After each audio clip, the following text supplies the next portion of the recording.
Cornélio manda buscar Pedro, porque ele precisava ouvir a mensagem do evangelho. Pedro vai até lá, prega ele, não só ele, mas também os da sua casa, e os servos também são convertidos e são batizados. E aí no capítulo 11, Pedro, então, voltando para a Judéia, precisa prestar conta com os irmãos judeus que falaram para ele: Pedro, que negócio é esse? Você está pregando para gentil, Pedro?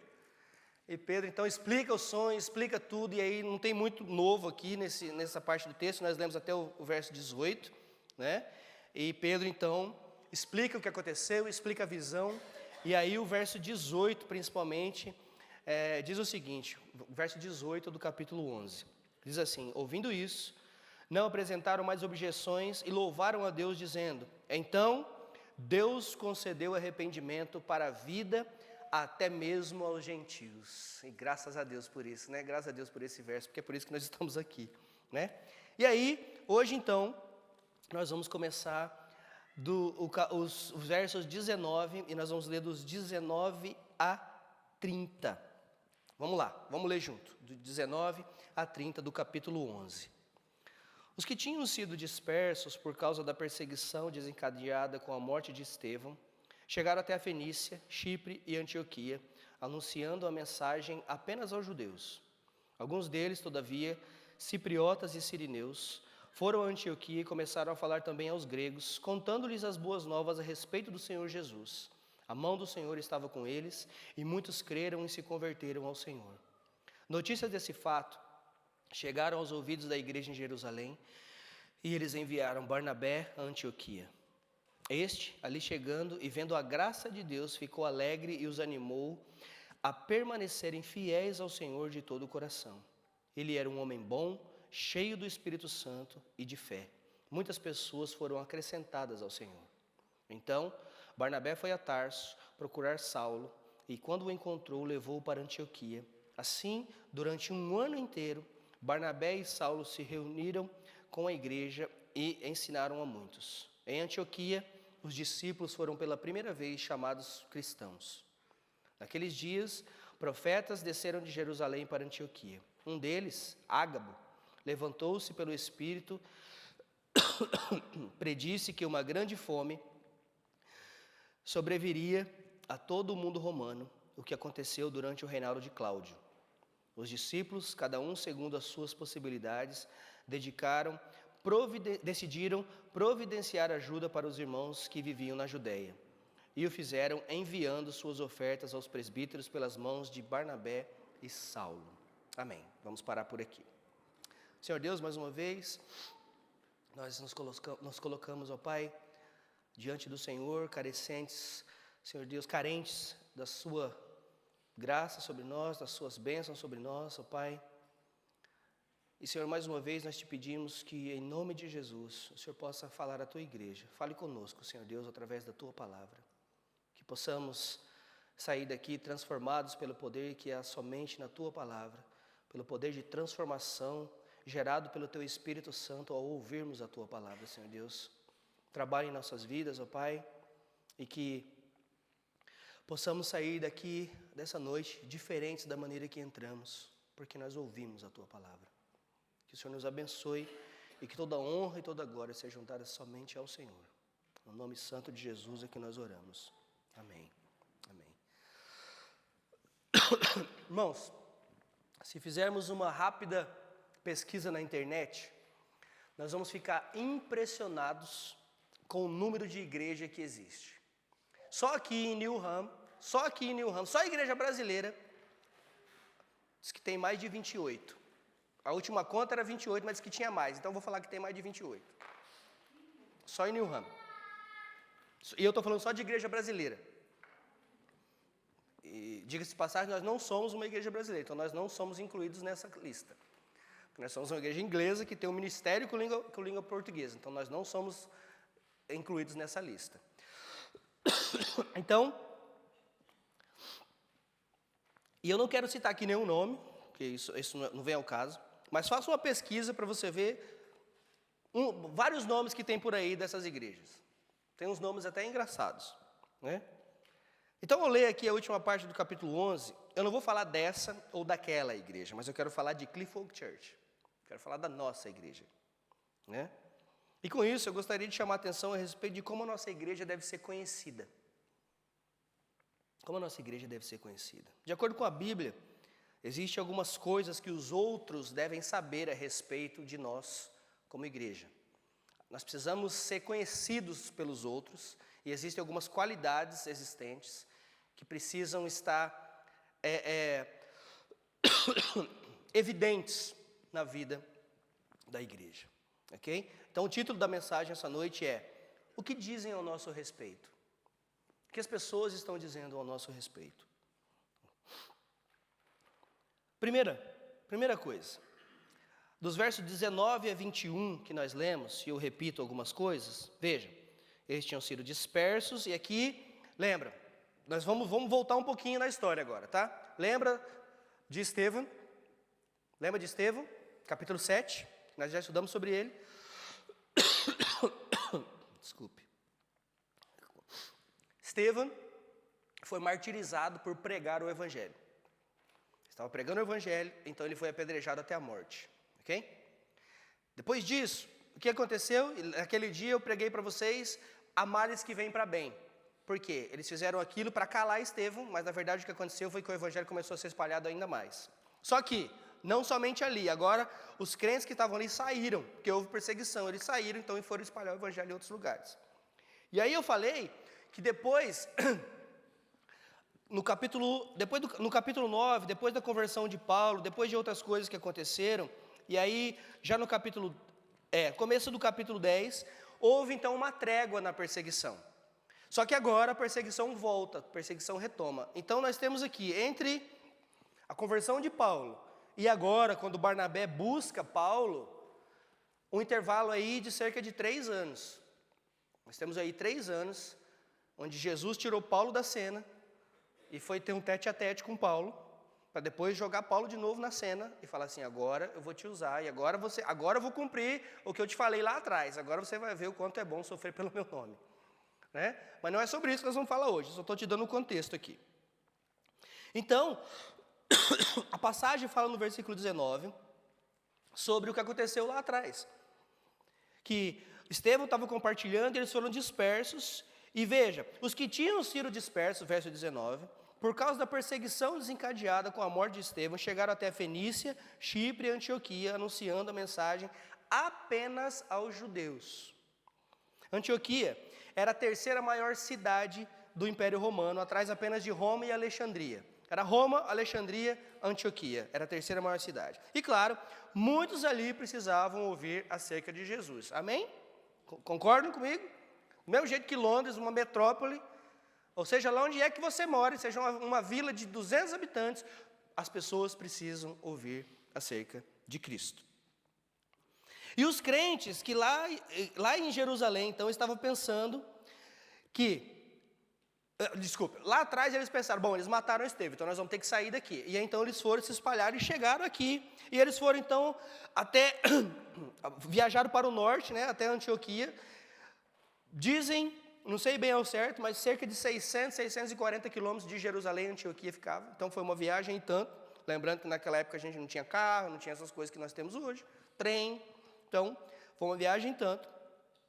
E eles foram, a Bíblia diz que eles estavam pregando a palavra somente aos judeus. Ou seja, os crentes judeus estavam encontrando outros judeus e mostrando a eles que sim, esse Jesus de Nazaré era aquele tão esperado Messias que havia de vir. E ele veio. Então eles estavam fazendo isso. E o verso 20 diz: alguns deles, no entanto, cipriotas e sirineus, foram a Antioquia e começaram a falar também aos gregos, ou seja, aos não-judeus, contando-lhes as boas novas a respeito do Senhor. Esse é o cerne do que está acontecendo aqui. O evangelho está sendo compartilhado não apenas com os judeus, mas também com os não-judeus. E veja, nós ainda não tínhamos ouvido falar acerca de não-judeus sendo convertidos. Nós lemos sobre os samaritanos, que eram considerados como meio judeu, né? Nós lemos, por exemplo, sobre o eunuco, o etíope, né? E aí nós vemos também agora a semana passada, sobre Cornélio e sua família. E agora nós vemos então que não é só o caso não é 1, 2 ou 3 ouvindo a mensagem sendo convertido. Agora nós vemos que muitos são convertidos ao Senhor. Então, e nós vemos o verso 21, o porquê. Eu tenho aqui, obrigado. É chá, obrigado. Tem aqui, Neuza, obrigado. E quente. Então vamos lá. E nós vemos por que isso tudo estava acontecendo. O verso 21 nos diz. O verso 21 nos diz que a mão do Senhor estava com eles e muitos creram e se converteram ao Senhor. Veja, muitos creram. Agora não é mais um, não é só mais a casa de um, não é só mais um que estava lendo no caminho. Não, agora diz que muitos creram e se converteram ao Senhor. Crescimento. Como a igreja cresceu, irmãos? Eles entenderam a mensagem corretamente e espalharam essa mensagem corretamente. É assim que a igreja cresce. Lembra que eu falei com vocês lá no começo dessa série? Lembra que nós falamos sobre várias pessoas, vários líderes de igrejas mundiais aí, que falam, olha, nós precisamos arrumar um jeito de fazer a igreja crescer, nós precisamos inventar novos métodos, nós precisamos fazer mais eventos, nós precisamos fazer mais... Não mudou em 2000 anos. A maneira que Deus faz a igreja crescer é pregando o evangelho. Não é com evento, não é com festa, não é assim. Essas coisas podem até ser ferramentas para isso, mas não é isso que faz a igreja crescer. O que faz a igreja crescer é pregar o evangelho. Amém? Então não mudou. Então a Bíblia diz nesses versículos que eles estavam pregando a palavra, ou pregando o Senhor Jesus. Os crentes estavam evangelizando, compartilhando as boas novas de Jesus com os outros e compartilhando o evangelho. Então, lembra da pergunta? Do tema da mensagem? Como você tem sido conhecido? Ou o que as pessoas dizem a seu respeito? O que as pessoas dizem a respeito de Cliff Oak Church? Como nós devemos ser conhecidos? Nós devemos ser conhecidos por aqueles que pregam o evangelho. Irmãos, como crentes no Senhor Jesus, qual tem sido a sua reputação? Qual tem sido a nossa reputação? O que as pessoas dizem acerca de nós agora? Porque nós somos a igreja, correto? O que a pessoa diz de mim, o que a pessoa diz de você, está falando da igreja. E quando nós estamos lá fora, ninguém vai falar assim, é o fulano. Fala, não, é lá da igreja Cliff Oak Church. É lá da Cliff Oak, ó, aquela peça ali. Aquele ali. Aquele outro. Aquela outra. Fulano. Só da Cliff Oak Church, lá do pastor Leandro, ainda põe no rolo ainda. Né? O que as pessoas têm dito a nosso respeito? Nós precisamos ser conhecidos, irmão, pelo evangelho. Exatamente isso que esses crentes estão fazendo. O que é o evangelho? É que o Senhor Jesus foi crucificado, que Ele morreu por nossos pecados, foi sepultado, ressuscitou ao terceiro dia e prometeu que vai voltar e buscar a sua igreja. Nós precisamos saber essas coisas. Essas coisas precisam estar na ponta da língua. O que é o evangelho? Por que você crê em Jesus? Essas coisas precisam estar na ponta da língua. Nós precisamos saber essas coisas. Não é só o pastor, não é só o líder da igreja, não é só o pastor Kleber, não é só quem lidera. Não, isso tem que estar na ponta da língua do crente. Se você não sabe explicar o que é o evangelho, por que você crê no Senhor Jesus, então você não sabe nem por que você crê no Senhor Jesus. Ah, mas eu não sei falar como pastor. Verdade, ok, eu não estou dizendo isso. Estou falando que você tem que ter o dom de vir aqui, de pregar, de falar em público. Não, não é isso. Porque são para poucos isso, verdade. Mas eu também não tenho um dom não, de falar bonito. Você não precisa falar bonito, você tem que pregar o evangelho. Você tem que pregar o evangelho. Eu sempre cito um homem que a gente conheceu logo no início, quando a gente estava indo na igreja, o seu Edgar. Lembra do seu Edgar, nego? O seu Edgar, um homem simples, um homem humilde, mas aquele homem falava do evangelho com uma paixão. E ele demonstrava um amor por mim que eu falava, por que esse homem me ama tanto? Se ele nunca me viu. Ele nunca me viu na vida, ele não me conhecia. Porque o que esse homem tem comigo? Eu falava para Adriano, não é possível, lá vem ele para o meu lado. A gente ia na igreja visitar, lá vinha ele para o meu lado. Falava, nega, lá vem seu Edgar. E ele me abraçava. E ele abraçava, e ele orava, e ele chorava. Aí o dia que a gente foi despedir da igreja, a gente estava vindo embora, ele me chamou de canto. Vem cá, Leandro. Rapaz, eu não tenho nada para te dar. Absolutamente nada. Mas, ó, tá aqui meu telefone. um papelzinho assim, colocou aqui no bolso. Falou assim, mas se você precisar de mim, se precisar que eu ore por você, você me liga. Essa é a diferença que ele fez na minha vida. Ele não me deu nada, ele me deu amor e evangelho. Esse homem faleceu, infelizmente, há alguns anos. E a igreja sentiu demais pela morte dele. Lembra da morte de Dorcas? Pois é. O que a igreja ia sentir se eu e você morresse hoje? Esse homem fez diferença na minha vida. Então eles compartilhavam, irmão, uma mensagem poderosa. E como eles compartilharam? Por quê? Porque a mão do Senhor estava com eles. A mão do Senhor estava com eles. Deus prometeu a eles em Atos capítulo 1, versículo 8. Recebereis poder quando descer sobre vós o Espírito Santo e sereis o quê? Minhas testemunhas. Minhas testemunhas. Irmãos, a igreja cresceu porque eles tinham uma mensagem poderosa e eles compartilhavam no poder de Deus e para a glória de Deus. A mensagem é poderosa porque é acerca dele e para a glória dele. Porque se for acerca dele para a minha glória, a mensagem não é poderosa. E se for para a glória dele, mas acerca de mim, também não vai muito bem, não. Não, é por causa dele, para a glória dele e no poder dele. É sempre assim. Essa é a principal coisa que nós devemos fazer aqui, onde estamos inseridos.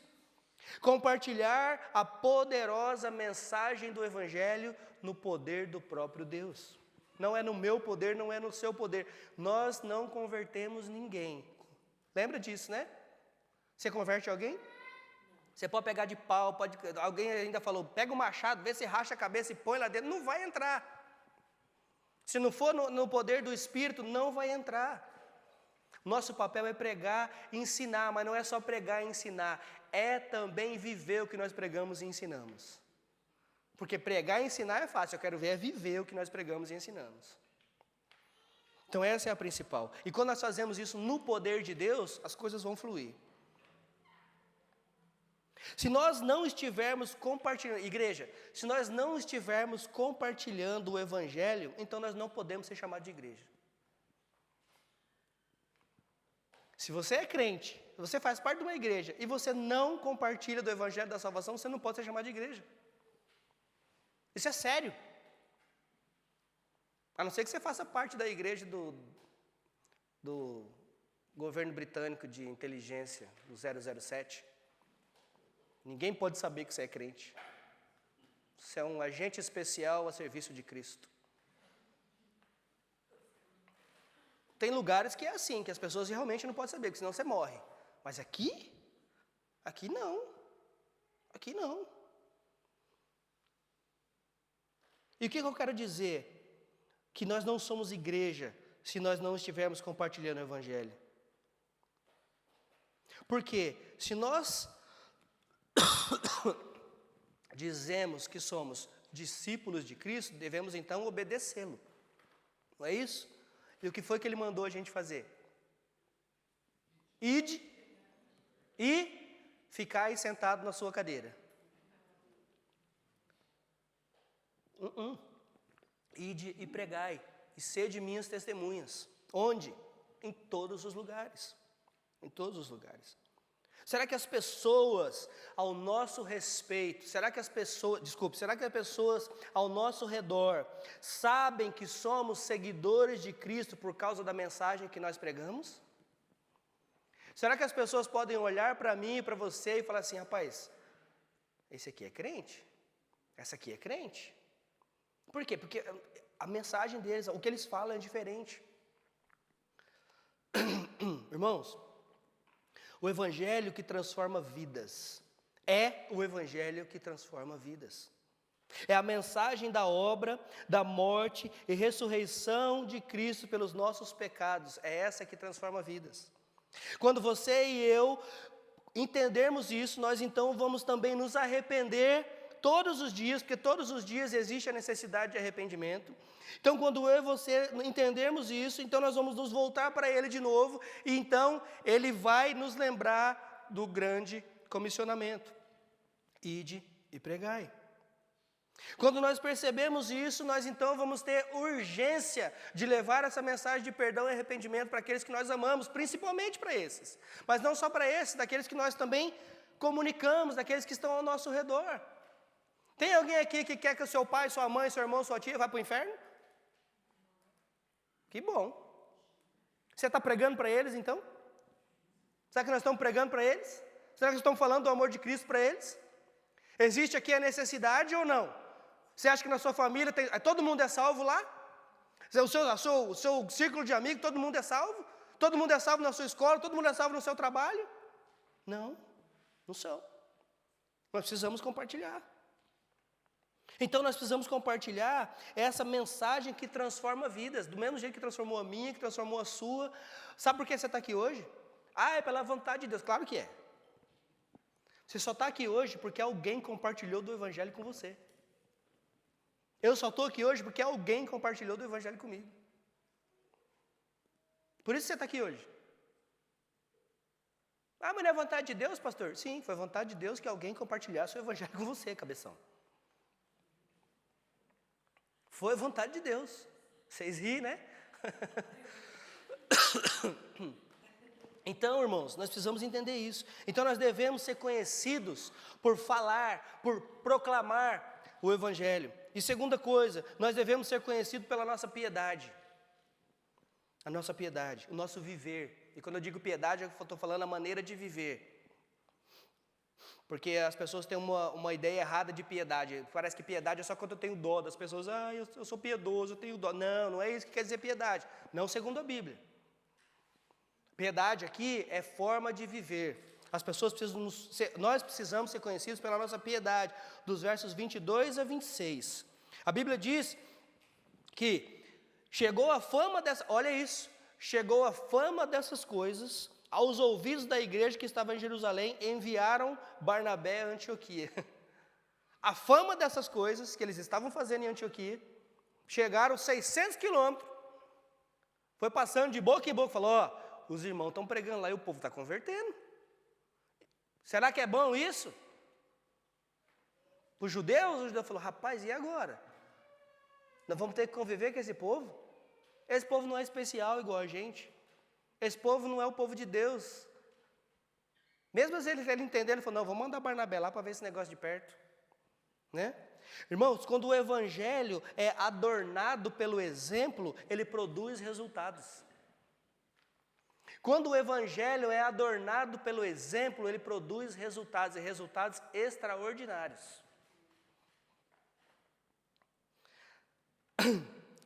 Então os crentes em Jerusalém, lembra? Eles eram judeus. Lembra?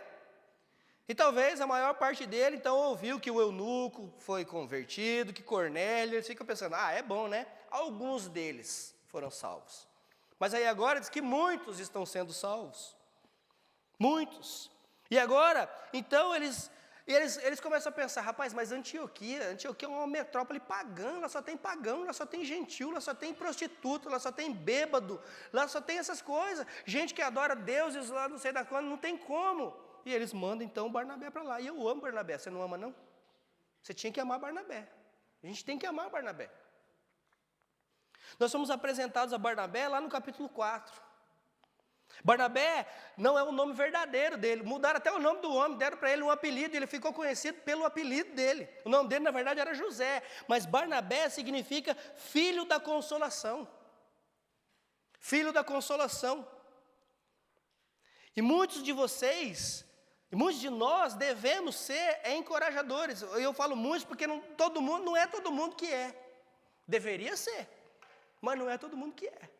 Tanto que nós vemos que eles se encorajavam uns aos outros, eles ficavam empolgados em fazer a obra, mas aqui a Bíblia fala especificamente desse homem, por quê? Porque ele tinha o dom. Deus tinha dado esse dom para ele de encorajador. Né? E é um prazer muito grande ficar do lado de vocês. Vocês me encorajam. Acreditem. Vocês me encorajam. Se vocês não me encorajassem, eu não teria de condições de estar aqui mais. E é assim que nós precisamos ser uns para os outros, nós precisamos ser encorajadores. Que Deus me ajude a ser também um Barnabé na vida de vocês, que eu seja também um encorajador para vocês. Eu não quero ser conhecido como o pastor Leandro, eu quero ser conhecido como uma pessoa que encorajou você na sua fé. Entende? Como acabei de citar esse homem, o seu Edgar. Eu nunca tive contato com ele. Eu vi ele poucas vezes, eu vim embora e eu perdi totalmente contato com ele, mas esse homem ficou na minha memória. Por quê? Porque para mim ele foi um Barnabé. Ele me encorajou a permanecer firme no Senhor. Ele me amou mesmo sem me conhecer. Ele me amou sem ter sem esperar nada em troca. Foi assim que esse homem ficou marcado na minha vida. Eu espero que é assim que nós temos que ficar marcado na vida das pessoas. Barnabé então viaja 600 quilômetros ou mais e vai até Antioquia. Eu falei que eu nem ia me empolgar. Você não fica empolgado com Barnabé? Eu fico. Eu tenho que ficar. Eu tenho que empolgar com Barnabé.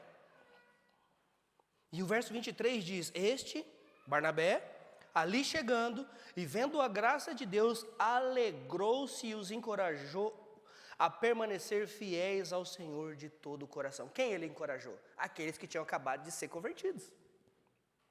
Ele os encorajou. E essa é uma afirmação fascinante. Barnabé tinha visto nesses novos crentes de Antioquia, diz aqui que ele viu a graça de Deus. Ele viu crentes piedosos. Ele viu crentes que estavam vivendo aquilo que eles estavam pregando. Quando eu li pela primeira vez essa frase do versículo 23, eu pensei comigo, como é que você pode ver a graça de Deus? Você consegue ver a graça de Deus? Pergunto.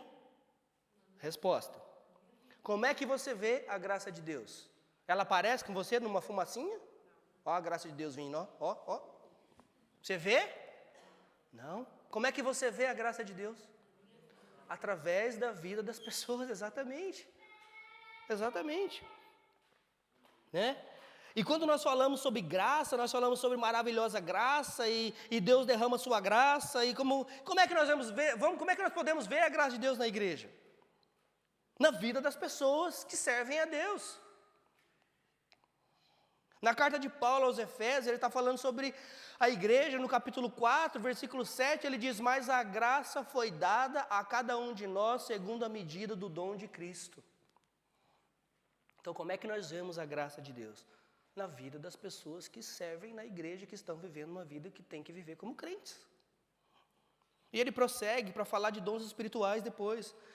E ele fala também isso em Romanos 12, 1 Coríntios 12, ele diz que tem dom de ensinar, de dar, de encorajar, de curar, de mostrar misericórdia. Isso tudo é demonstração da graça de Deus nas nossas vidas. A graça de Deus, ela é evidente em nossas vidas quando nós estamos usando os dons que Ele nos deu. Encorajamento é um dom que Deus nos dá. O dom de liberalidade é Ele que dá. O dom de cantar, o dom de pregar, o dom de ensinar, o dom de arrumar a cadeira no final do culto, de limpar o chão no final do culto, é Deus que dá. É Ele que dá. Você pode ver a graça de Deus numa igreja quando os seus membros estão usando os seus dons. Você tem usado o seu dom? As pessoas olham para você e veem a graça de Deus na sua vida. Não só naquilo que você fala, mas naquilo que você faz, naquilo que eu faço. Será que as pessoas olham para nós e enxergam em nós a graça de Deus, atuando em nós e através de nós? Quando olhamos para a nossa igreja, eu penso sobre as pessoas que usam os seus dons para a glória de Deus. E nós vemos tantos voluntários fazendo tanta coisa. Gente, tem muita gente fazendo coisas que você não imagina. Existem coisas além disso aqui, ó. Além do Ministério de Louvor cantar bonito aqui na frente, além do pastor estar pregando, existem coisas que nós chamamos por trás dos bastidores que as pessoas fazem. Nós temos muita gente fazendo. Tem o pessoal lá do fundo, tem o pessoal que vem durante a semana, tem o pessoal que ensina, tem o pessoal que estuda, tem o pessoal que está aqui durante a semana. Existem coisas que estão sendo feitas. Para que quando nós cheguemos aqui no domingo, está tudo bonito, está tudo pronto. Mas existem coisas que precisam ser feitas. E quando eu me lembro dessas coisas, eu vejo e eu louvo a Deus pela graça de Deus atuando na vida da igreja.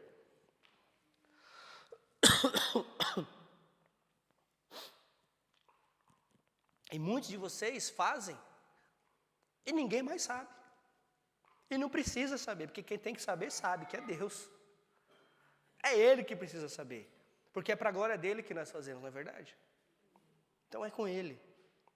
Então quando Barnabé, então, viu a graça de Deus trabalhando nos crentes de Antioquia, a Bíblia diz, no verso 23, que ele alegrou-se e os encorajou a permanecer fiéis ao Senhor.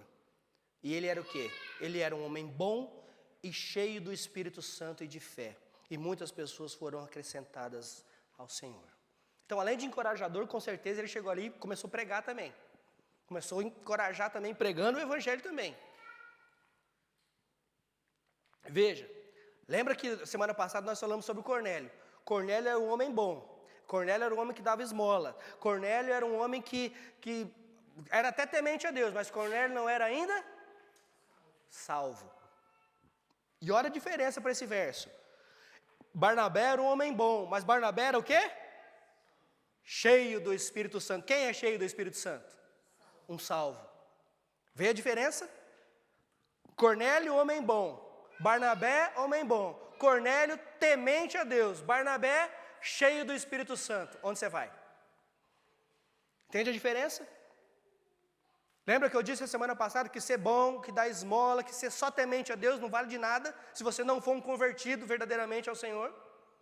É exatamente o que nós estamos vendo aqui. Cheio do Espírito Santo e de fé. E muitas pessoas foram acrescentadas. Repare isso em Barnabé. Ele viu a graça de Deus e se alegrou. Ele exortou as pessoas a permanecerem firmes no Senhor. E por que ele os encorajou a permanecerem fiéis ao Senhor? Porque às vezes, irmãos, nós somos tentados a desistir. Quantas vezes eu e você não fomos tentados a desistir? Quantas vezes eu e você não fomos tentados a jogar tudo para cima, como diz lá no Brasil, a chutar o pau da barraca, derrubar tudo, catar minhas coisas, colocar debaixo do braço, falar, quer saber? Vou embora. Vou embora.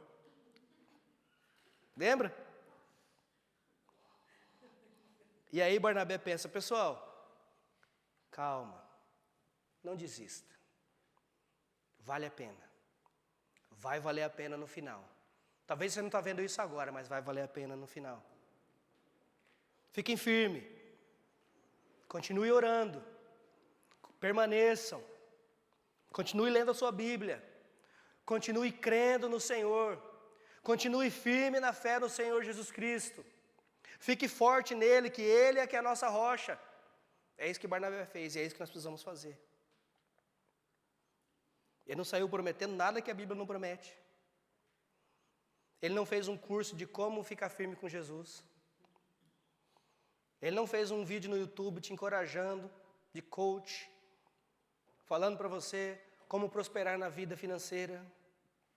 Não. Ele os encorajou a ficarem firmes na fé do Senhor Jesus. E o verso 24 eu repito, ele era um homem bom, cheio do Espírito Santo e de fé. E de fé. Você tem vontade de desistir às vezes? Você tem vontade de desistir às vezes ou não? Seja sincero. Pois é. Existe uma brincadeira entre os pastores, pode contar para eles? Sabe? Até vermelhou lá. Vou contar para eles, tá? Só para eles sentirem um pouquinho do drama. Existe uma brincadeira entre os pastores a respeito do ministério da pregação. Tem pregadores que dizem assim, que depois de pregar no domingo, na segunda-feira eles pensam em desistir, por causa da apatia da igreja. Para isso aqui eu falo, rapaz, não precisa nem chegar na segunda, no domingo mesmo. Não precisa nem chegar na segunda. Na segunda. Nós terminamos às 9, quando é 9h15, já estou querendo pegar minhas coisas e vazar. Não é sempre assim, irmãos, mas tem dia que é. Tem dia que de noite é ruim, né? E acontece isso na vida de todo mundo, nós ficamos frustrados, nós ficamos desanimados. E muitas vezes não é nem aqui, não, a frustração é lá fora, é com outras coisas, é com a vida, com a garganta, né? Mas nós sentimos frustrados. Então não se sinta desanimado nesse sentido. Poxa, será que é só eu? Não, não é só você não. Não é só você que se sente frustrado, não é só você que se sente desanimado. É por isso que nós precisamos de Barnabés, de Barnabéias, aqui na igreja. Nós precisamos de gente que encoraja, nós precisamos de gente que precisa pegar na mão e falar, vem cá, irmão, vamos orar. Vem cá, vamos orar. Puxa, sai daí, sai desse poço. Nós precisamos de gente para pegar na mão e falar, sai daí. Aí não é o seu lugar, você não pode ficar aí. Nós precisamos de amigos. A gente precisa de Deus, mas a gente precisa de gente. Né? E hoje eu vou até compartilhar com vocês, eu compartilhei um vídeo do Hernandes Dias Lopes falando exatamente sobre isso, e vi uma mensagem do Brasil de um amigo, pastor, e disse assim para mim, eu estou precisando de um amigo. Eu estou precisando de um amigo. Eu falei, conte comigo, irmão. Eu estou longe. O que a gente pode fazer? Ligar, conversar? Talvez. Existem alguns estudos, irmãos. Paula pode até falar melhor sobre isso do que eu. Conversa com ela depois, ela que se vira para te explicar. Mas existem alguns estudos que muitas pessoas, muitas vezes elas precisam apenas de 2 minutos da nossa atenção. De 2 minutos da nossa atenção. Tem a história de um homem jovem que se suicidou. E aí perguntaram por que ele fez isso. Por que ele não procurou alguém? Por que ele não conversou com alguém? E um dos melhores amigos dele, no funeral dele, precisou levantar e dizer assim, ele fez isso. Ele me ligou, eu não atendi. Ele me chamou para tomar um café, eu não podia ir. Ele me convidou para ir jogar bola, eu não fui. Ele fez isso. Ele só precisava de um pouco de atenção, ele precisava de alguém para ouvi-lo. Nós precisamos fazer isso. Tem gente perto da gente que está passando pelo mesmo tipo de dificuldade, muitas vezes nós não vemos. Isso não é papel só do pastor não, tá? Esse é papel da igreja. Esse é papel da igreja, esse é papel do amigo. Porque tem muitas vezes que você vai falar coisa para o amigo que para mim você não falaria. Você vai falar coisa para a amiga que para mim você não falaria. E eu vou falar coisa para alguém, para um amigo, que talvez nem para minha esposa eu falaria. Porque eu teria vergonha de falar isso para ela. Nós precisamos ter ouvidos que nos ouçam. O Espírito Santo nos ouve? Amém, ouve. Ele nos encoraja? Sim, encoraja. Mas nós precisamos de pessoas, de encorajadores também nas nossas vidas. Então, quando você quiser jogar a toalha, nós precisamos de um Barnabé que diga, continue, não desista, vai valer a pena, permaneça fiel ao Senhor e à sua palavra. E é isso que nós precisamos ouvir. Se for qualquer coisa fora disso, sai fora que não é seu amigo não. Se for falar para você, não, sai mesmo, não vale a pena não, esse pastor é xarope, o irmão não olha para você, a irmã não sei o quê, sai fora, porque não é seu amigo. Porque se fosse seu amigo, eu te encorajar a ficar, a permanecer firme, porque vale a pena. Vale a pena. Não desista da sua igreja. Não desista do seu ministério. Não desista do seu devocional diário. Não desista da sua leitura diária da Bíblia. Não desista da oração. Não desista, não desista, não desista. Não desista de testemunhar. Não desista de orar. Não desista, jovens, não desista da sua pureza sexual. Não desista. Não desista dos seus votos de casamento. Continue a corrida proposta. Continue a corrida. Essa foi a mensagem de Barnabé para os crentes de Antioquia. E é a mensagem para você e para mim, a mesma mensagem. O que Barnabé fez quando ele viu a graça do Senhor, verso 25 e 26, então Barnabé foi a Tarso buscar quem? Foi buscar Paulinho. Agora ele vai ver o que é bom para tosse. Depois de 3 anos, o Espírito Santo, Barnabé busca Saulo. Que agora ele vai ver o que é. E ele vai e busca. E lembra que foi Barnabé que encorajou os irmãos a aceitarem Paulo lá atrás, lembra? Pois é. E aqui nós temos uma informação importante, no verso 26. Pela primeira vez, os discípulos foram chamados de cristãos. Mas não pense você que isso aqui era uma coisa boa para eles, não. Pelo contrário, essa entonação, ou esse título que deram para eles, na verdade, era pejorativo. Era como se ele falasse assim, aqueles lá são os doidos por Jesus, aqueles lá são os seguidores do caminho, eles são os cristãos, não mexe com eles não, sai fora deles. Então não era uma coisa que a gente entende hoje que ser cristão é ser seguidor de Cristo, ou o povo de Cristo. Para eles não, para eles era pejorativo. E muitos estudiosos acreditam nisso, que essa palavra originalmente tinha um cunho de escárnio, de ridículo para eles. Mas o que importa não é o que as pessoas pensam ao nosso respeito, é o que nós sabemos, o que nós somos em Cristo Jesus. É isso que nos importa, amém? O que importa para nós é o que Ele pensa a nosso respeito nesse sentido. Mas importa também que nós demos bom testemunho aos outros, ao nosso respeito e a respeito do Cristo que nós servimos. Então nosso comissionamento é fazer discípulos. O que significa que evangelismo inclui discipulado. O que adianta você falar e depois não explicar? E depois não ensinar? É assim que você faz com seu filho em casa? Filho, não é assim? Tá bom, pai, como é que é? É assim, ó. Você só fala e larga lá? Não, você vai lá e mostra. Como vocês sabem, eu sou professor de educação física. E se tinha uma coisa que eu amava na faculdade era fazer aula. Eu gostava de fazer aula. Eu gostava de ir lá, pegar nos defuntos. É ruim, né? Se eu vou falar, lá na aula de anatomia, você tem que ir lá e pegar no defunto, pegar no músculo, puxar, ó, esse aqui é o bíceps, esse aqui é o tríceps, tinha que fazer isso. Aí tinha uns lá que faziam, ai, não vou relar no defunto. Aí, ia fazer aula de basquete, ia de calça jeans e sapato. E o professor falava, 0 para você, bonitão. Como assim, professor? Ué, você vai dar aula de basquete na escola, como? Faz uma bandeja. Sabe o que é uma bandeja? Vocês não sabem, né? A maioria de vocês não sabe.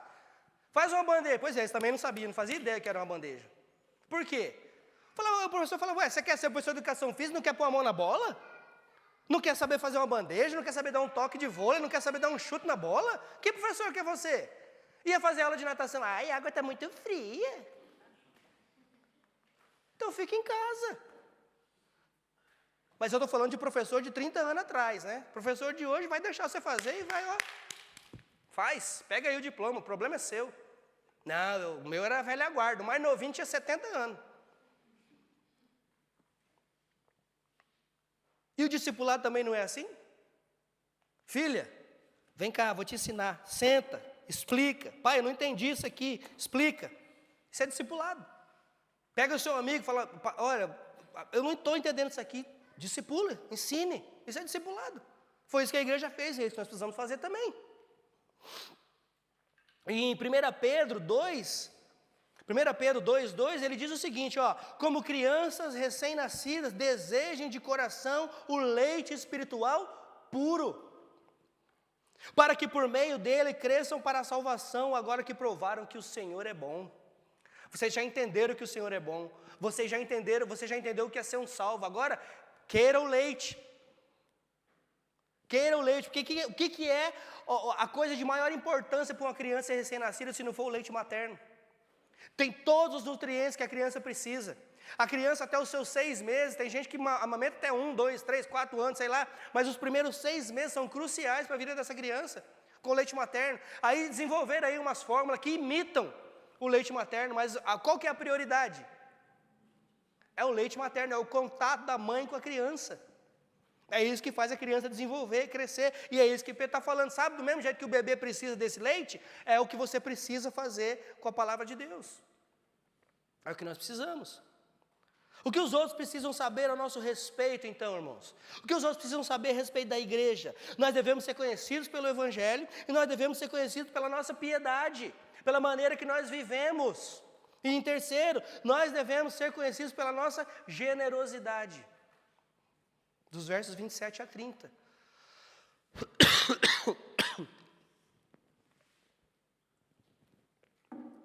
Versos 27 a 30. Naqueles dias, alguns profetas desceram de Jerusalém a Antioquia. Um deles, chamado Ágabo, levantou-se e pelo Espírito predisse que uma grande fome sobreviria a todo o mundo romano, o que aconteceu durante o reinado de Cláudio. Os discípulos, cada um segundo as suas possibilidades, decidiram providenciar ajuda para os irmãos que viviam na Judéia. Assim o fizeram, enviando ofertas aos presbíteros pelas mãos de Barnabé e Saulo. O profeta Ágabo faz essa ilustração visual de uma fome que virá e se espalhará por todo o Império Romano. E o que esses novos crentes de Antioquia fazem? E nós estamos falando aqui dessa área central, que estava onde? Em Jerusalém, em Samaria, estava lá. Lembra? Eles eram donos lá. E aí, esses crentes que estão 600 quilômetros longe, o que eles fazem? Eles pensam, nós temos os irmãos e as irmãs que estão necessitados lá em Jerusalém, lá em Samaria, lá na Judéia, nós precisamos ajudar. Então, Barnabé vai voltar, Saulo vai com ele, vamos enviar então suprimentos para esses irmãos. Vamos ajudá-los. E é impressionante quando nós pensamos sobre isso. Por quê? Porque por um longo período, o povo judeu olhava com olhos tortos e nariz empinado, nariz torto para essas pessoas que agora são convertidos, são chamados de irmãos. Eles poderiam falar, vocês não são bons? Vocês não são uns bom? Então agora vocês se viram. Se fosse eu e você, talvez pensaria até assim. Mas não. Compelidos pelo testemunho que Barnabé deu, encorajados pelo testemunho e sabendo o que eles tinham que fazer, o que eles fizeram? Enviaram mantimentos aos irmãos lá de Jerusalém. Os mesmos que antes não queriam nem que eles ouvissem o Evangelho. Os mesmos que antes não queriam nem que eles ouvissem o Evangelho. Os gentios. Agora eles têm que calçar a carinha, ficar bem quietinho e receber a ajuda dos gentios. Olha o que Deus faz na vida da gente. Né? Olha só o que Deus faz. E eles foram generosos de acordo com a capacidade de cada um, lembra disso? Isso relembra para nós que a atitude dos cristãos de Antioquia, que eles deram conforme as suas possibilidades, não se trata apenas do dinheiro em si, mas se trata de tempo, de energia, de apoio. Porque, como eu disse, muitas vezes a ajuda que o outro necessita não é só dinheiro, não é só financeiro, dinheiro não é tudo não, gente. Dinheiro resolve bastante problema, mas não é tudo não. Então, esse é o poder do Evangelho. Ele transforma as pessoas. E Deus dá sua graça para nos salvar. Então, muitos veem aquela graça trabalhando através das nossas vidas. Então, quando nós refletirmos novamente nesses versos, espero que você leia quando você estiver em casa. Você vê que hoje eu estou com fé, né? Espero que você vai chegar em casa, você vai pegar o livro de Atos e vai ler o capítulo 11, pelo menos o capítulo 11, em nome de Jesus, inteirinho. Quando você começar a refletir sobre essa mensagem, nós podemos ver como a igreja primitiva ela foi marcada pela obediência ao grande comissionamento e pela maneira de como a mensagem do Evangelho transformou as vidas daquelas pessoas. A igreja de Antioquia foi um exemplo claro de como uma fé vivida de maneira prática e consistente pode impactar a comunidade inteira. Você já leu sobre as histórias dos avivamentos aqui na Inglaterra, na Escócia, no país de Gales? Às vezes eu vejo as pessoas orando, aviva Senhor, aviva Senhor, aviva esse lugar. Deus nunca avivou lugar desse jeito. O avivamento sempre começou na vida de alguém, não foi no lugar não. Foi alguém que falou, aviva-me, Senhor. Alguém orou, aviva-me, Senhor. E o avivamento que Deus fez na vida dessa pessoa impactou 1, 2, 3, 4, 10, 20, 30, 40. O lugar, então, foi avivado porque as pessoas que estavam ali foram avivadas. Entende? Então nós não podemos orar, Senhor, aviva este lugar. Eu sei que você fala, aviva esse lugar aqui. Aí sim. É desse avivamento que nós precisamos. O avivamento tem que começar em nós. Essas paredes aqui não vai orar, não. Se tremer, você vai correr, porque você não vai crer que é o Espírito Santo. Vai o quê? Bomba caindo, terremoto acontecendo, você vai correr. Porque o avivamento começa aqui, ó, nas nossas vidas. Então nós, como Clifford Church, nós devemos nos perguntar, nós queremos ser conhecidos? Você quer ser conhecido? Não estou falando de ser conhecido um youtuber com 350 milhões de seguidores. Não é assim que eu estou falando, não. Você quer ser conhecido assim como os primeiros cristãos em Antioquia foram reconhecidos pela sua fidelidade ao Evangelho, pela piedade em suas vidas e pela generosidade aos necessitados? É assim que nós devemos ser conhecidos. Primeiro, nós devemos ser conhecidos pelo Evangelho que pregamos, certo? Lembra? Primeiro ponto. Compartilhando com ousadia a mensagem da salvação em Cristo Jesus. E agora, nós somos conhecidos pelo Evangelho? Essa pergunta agora para mim e para você. Será que nós somos conhecidos pelo Evangelho? Qual foi a última vez que você compartilhou o Evangelho com alguém? Qual foi a última vez que você falou da salvação em Cristo Jesus com alguém?